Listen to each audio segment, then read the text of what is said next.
But I tell you, there are some times in life where you fall down and you feel like you don't have the strength to get back up.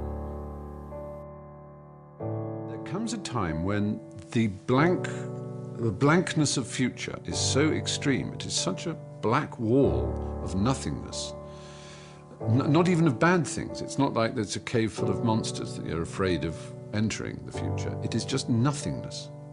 Le néant, as the French would say, la vide, the void, the emptiness. And it is just horrible.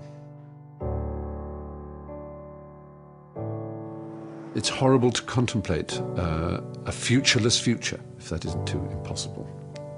And so you just want to step out of it, to step out of the whole race, the whole business.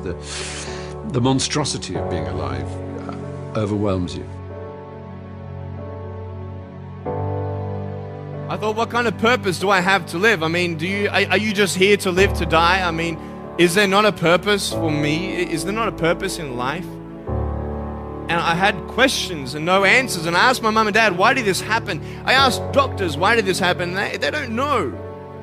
There are some things in life that are out of your control that you can't change and you got to live with. The choice that we have, though, is either to give up or keep on going.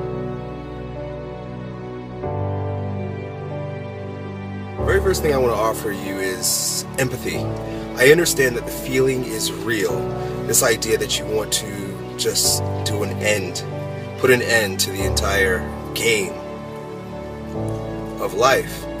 So, beyond my empathy and my care for you, my heart going out to you, I want to offer you this, that there is a law. There's a law in nature which is that of seasons, right? So, in the wintertime it's cold, right? It's freezing fucking cold in the wintertime, especially if you live in like the north. And it could be so cold that you're miserable.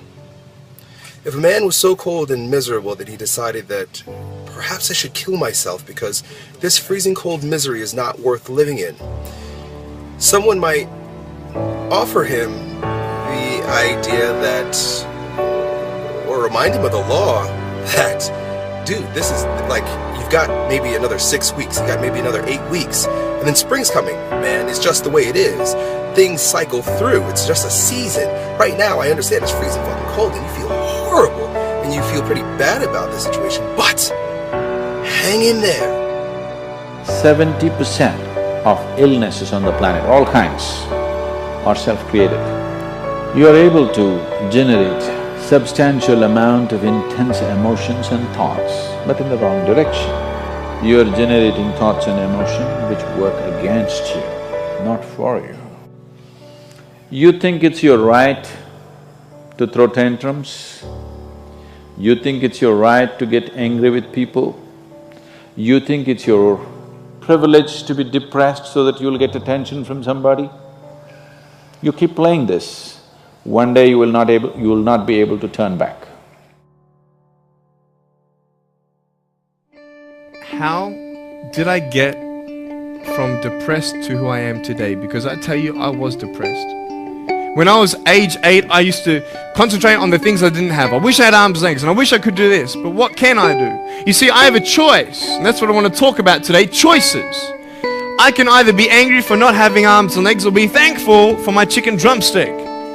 And you see, I can still do a lot of things. At home, I can brush my teeth, comb my hair, get myself ready in the morning. And I'm traveling around the world. It's amazing.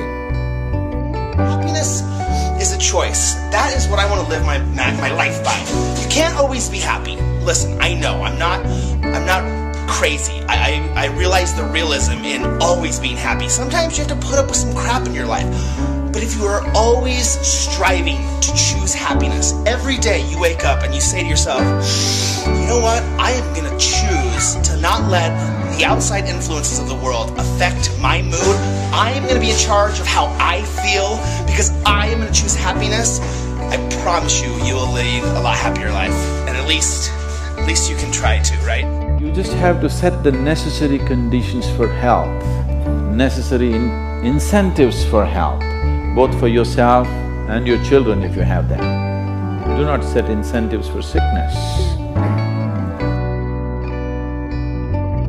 I felt depressed, I felt miserable, I felt at times where it may be better to take my life.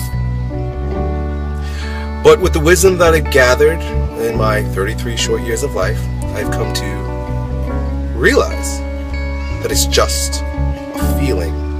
And in the same way that feeling cold is diminished, the misery of feeling cold is diminished by the insight that spring will come, is the same feeling that you should acknowledge, the same law that you should acknowledge, that no matter how miserable things are right now, it is just a season. It's going to pass. The thing that keeps one living is a sense of future, that there will be a tomorrow, and tomorrow I've got to do this, and then the day after I've got to do that.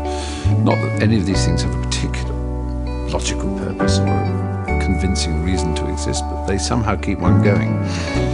In the words of Dorothy Parker, a great wit and writer and poet, you might as well live.